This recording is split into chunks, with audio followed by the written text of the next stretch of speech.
Federarnos nosotros, estando unidos, es dividirnos. Deslumbrados como nuestras provincias con la Federación Próspera de los Estados Unidos, la imitaron a la letra y se perdieron. Tan tirano puede ser el pueblo como un monarca, y mucho más violento, precipitado y sanguinario. Con estas palabras mordaces, un antiguo dominico se dirigió al Congreso. Además, presagió una serie de eventos funestos para la República. Su discurso terminó con este pobre hombre cubierto de lágrimas y lamentos. Patria Bajo Asedio presenta Episodio 4, Las profecías de la Federación Mexicana, el célebre discurso del Padre Mier que advirtió el fracaso del federalismo. Fray Servando Teresa de Mier, una de las mentes más brillantes que tuvo México, un rol muy importante como escritor, ideólogo y político en la independencia de México.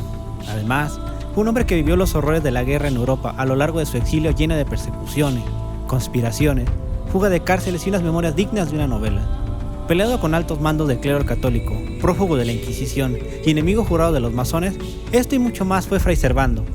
En este programa vamos a relatar el célebre discurso que lo inmortalizó aquel 13 de diciembre de 1823. ¿Cuáles eran sus profecías? ¿Y por qué hoy, a 200 años, vale la pena recordarlo? Quédate para descubrir una historia fascinante que te dará de qué pensar. Este episodio ha sido posible gracias al Dr. Rafael Estrada Mitchell, cuya amistad y pasión por este tema me inspiró a hacerlo. Esta información incluye partes de leyendas. José Servando Teresa de Mier Noriega y Guerra nació un 18 de octubre de 1763 en el poblado de Monterrey, ubicado en el Nuevo Reino de León, actualmente estado de Nuevo León, en México. Servando provenía de una familia distinguida y acomodada que le brindó una buena educación. Siempre se mostró orgulloso de su familia y presumió poseer algo de nobleza en ella.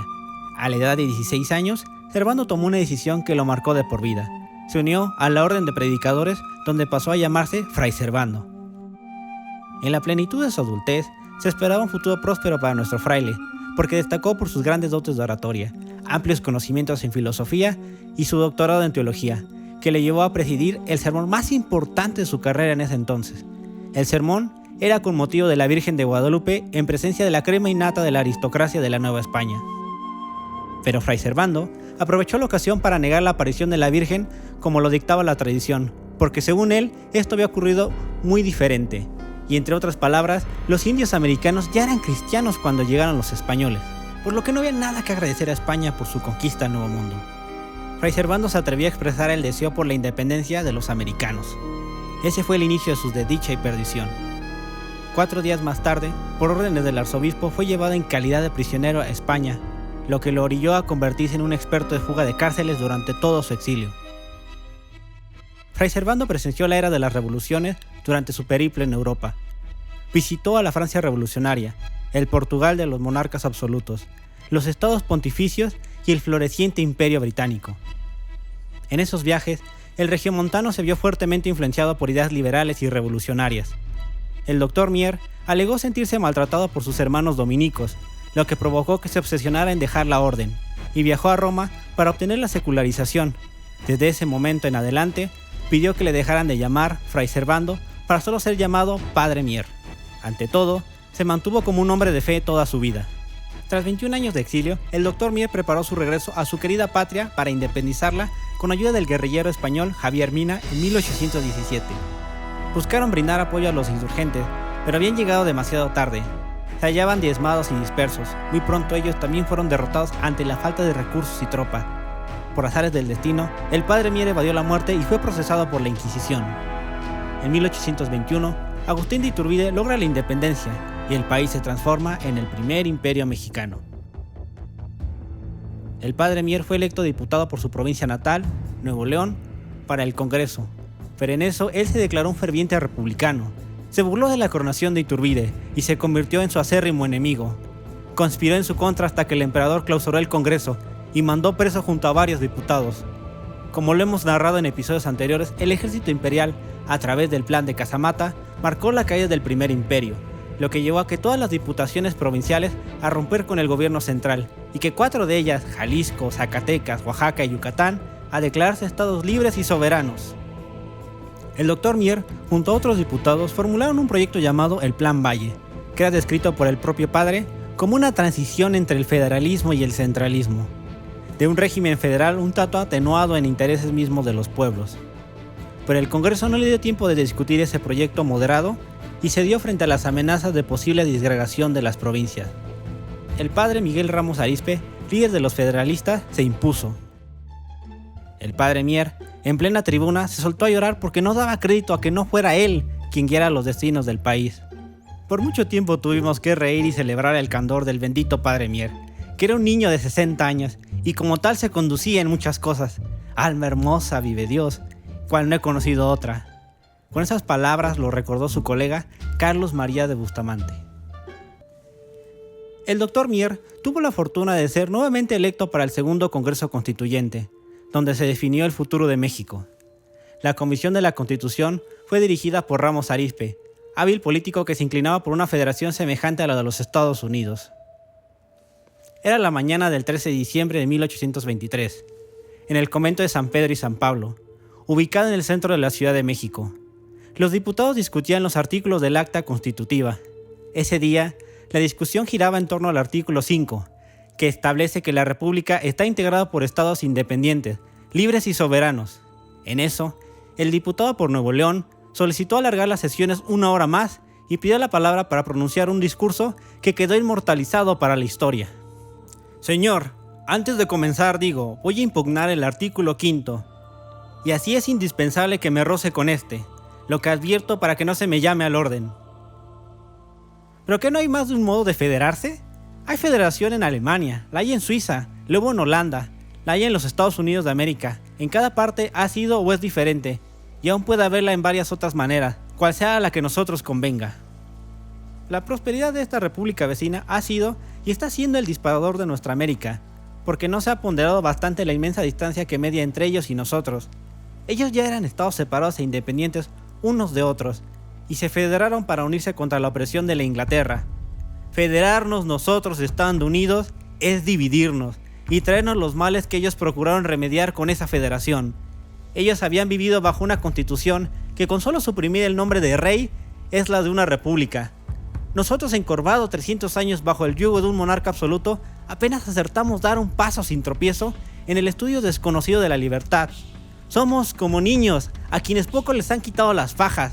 Aquel era un pueblo nuevo, homogéneo, industrioso, laborioso, ilustrado y lleno de virtudes sociales, como educado por una nación libre.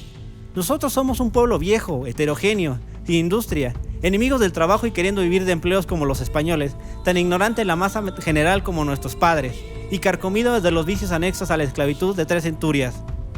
Ya nos tiene demostrado la experiencia en Venezuela y en Colombia, deslumbrados como nuestras provincias con la Federación Próspera de los Estados Unidos, la imitaron a la letra y se perdieron. Al pueblo se le ha de conducir, no de obedecer. ¿Cómo han de querer los pueblos lo que no conoce? Llámese así en nombres, no digo de los campos ni de los pueblos donde apenas hay quienes sepan leer. De esas galerías háganse bajar 100 hombres. Pregúnteles qué casta de animal es una república federada y doy mi pescuezo si no responden 30,000 desatinos. Y esa es la pretendida voluntad general con la que se nos quiere hacer comulgar como a niños. ¿Qué? Pues concluiremos con todo esto, se me dirá. ¿Quiere usted que nos constituyamos en una república central? No. Siempre he estado por la federación, pero una federación razonable y moderada. Una federación conveniente a nuestra poca ilustración y a las circunstancias de una guerra inminente, que debe hallarnos muy unidos. Señor, por Dios, ya que queremos imitar a los Estados Unidos en la federación, imitemos a la cordura con que suprimieron el artículo de Estados soberanos en su segunda constitución. No hay que espantarse, me dicen. Es una cuestión de nombre. Tan tirano puede ser el pueblo como un monarca, y mucho más violento, precipitado y sanguinario, como lo fue el de Francia en su revolución, y se experimenta en cada tumulto. Habrá guerra civil, se me objetará, y no concedemos a las provincias lo que suena que quieren. ¿Y que no hay guerra ya? De cualquier manera todo arderá en chismes y envidias. Y habremos menester un ejército que ande de Pilatos a Herodes, para apaciguar las diferencias de las provincias, hasta que el mismo ejército nos devore según costumbre, y su general se convierta en emperador, o a río revuelto nos pesque un rey de la Santa Alianza. Señor, si tales soberanías se adoptan y se aprueba el proyecto del Acta Constitutiva en su totalidad, desde ahora me lavo las manos diciendo como presidente de Judea, cuando un pueblo tumultuante le pidió la muerte a nuestro Señor Salvador, sin saber lo que se hacía: inocente soy yo de la sangre de este justo, allá vosotros. Protestaré que no he tenido parte de los males que van a llover sobre los pueblos de la náhuac, los que han seducido para que pidan lo que no saben ni entienden, y preveo la división, las emulaciones, el desorden, la ruina y el trastorno de nuestra tierra hasta sus cimientos. No saben, no entienden, andan en tinieblas, tiemblan todos los cimientos de la tierra. Dios mío, salva a mi patria. Padre, perdónalos, porque no saben lo que hacen. Cubierto en lágrimas, Servando Teresa de Mier concluyó su discurso. En palabras del doctor Rafael Estrada Mitchell, el padre Mier perdió esta batalla, la más significativa de cuantas libró en su tumultuosa vida. El acta constitutiva y la Constitución de 1824 darían pie a una república federal compuesta de entidades soberanas, a imitación de la república floreciente y feliz del norte. En resumen, las profecías del padre Mier son las siguientes: división, simulación, ruina, guerra civil, la llegada de un dictador y una invasión de la Santa Alianza. Años más tarde, todos recordaron al antiguo fraile conforme esto fue ocurriendo. Era el año de 1828, y México tuvo la prueba más importante de toda nación, la sucesión presidencial. Las elecciones presidenciales fueron ganadas por el candidato Manuel Gómez Pedraza, un yorquino moderado. Pero los yorquinos radicales dieron un golpe de estado para imponer a Vicente Guerrero como presidente, dando fin al orden constitucional e instaurando una era de levantamientos y guerras civiles. Desde ese día, la federación fracasó. En 1829, España envió una flota para intentar reconquistar México, pero fracasó para fortuna de los mexicanos. La Santa Alianza al final no cooperó. Solo en eso se equivocó el padre Mier. A inicios de 1832, una sangrienta guerra civil estalló, como no se había visto antes desde la independencia. Se extendió por todo el país. En 1836, la provincia de Texas se declara una república independiente y sus fronteras quedan en disputa. En 1838, Francia invade México por primera vez, bombardeando el puerto de Veracruz en la llamada Guerra de los Pasteles. Mientras en 1841, Yucatán se declara una república independiente. Para 1845, Texas anuncia su anexión a los Estados Unidos, lo que desencadena la guerra entre México y su vecino del norte al año siguiente, aprovechando la disputa entre la frontera. La profecía más catastrófica del padre Mier se cumplió.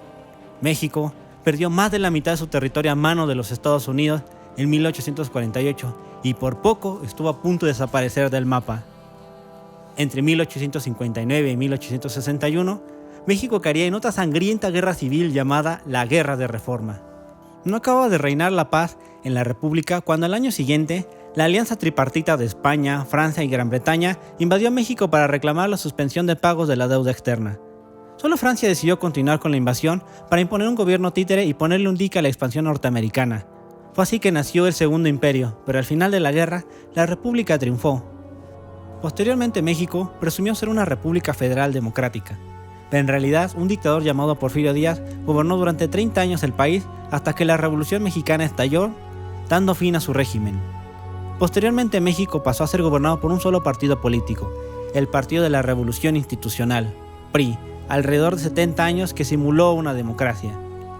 Aunque los eventos mencionados parecen darle cierta razón a nuestro querido padre Mier, a lo largo de nuestro programa Patria bajo asedio, iremos narrando esos años tumultuosos para no caer en simplificaciones ni derrotismo, y entender la razón de esos hechos.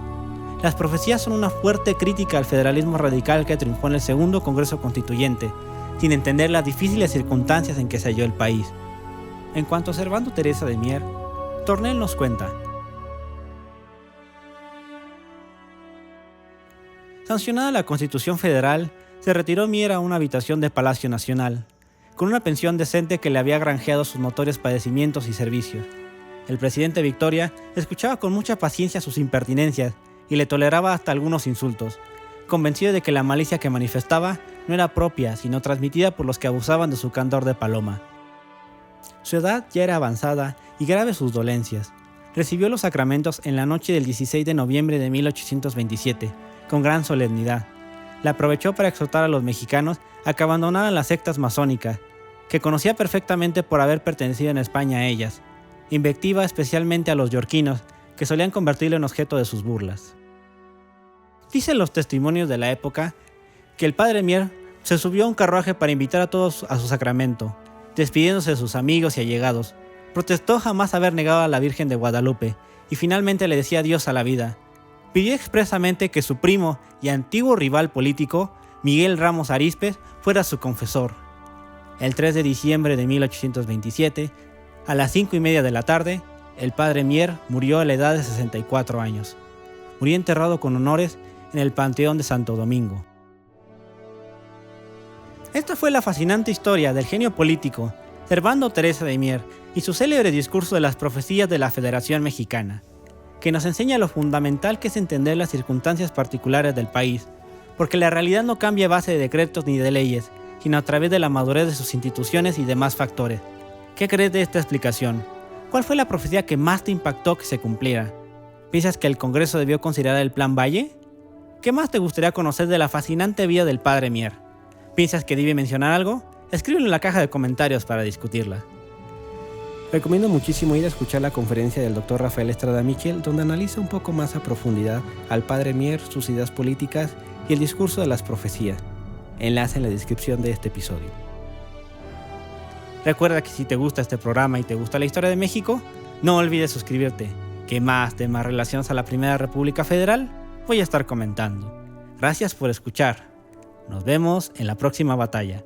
Esto fue Patria bajo asedio. Contenido extra del episodio.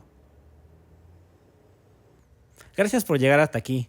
Como recompensa por tu atención y paciencia te contaré una anécdota. Sobre Fray Servando me fue difícil quedarme con una, ya que su vida en sí da para 1000 novelas. Pero aún así, Christopher Domínguez Michael logró entregarnos una de las mejores biografías titulada Vida de Fray Servando, a la que recomiendo muchísimo. Y para hacer honor a mi palabra, me quedo con la anécdota compartida por José Manuel Villalpando. El presidente Guadalupe Victoria tenía la calidad humana de ir a visitar todas las mañanas a nuestro querido regiomontano antes de irse a trabajar. ¿Cómo amaneció hoy, padre? Como la República, señor presidente, cada vez más jodido.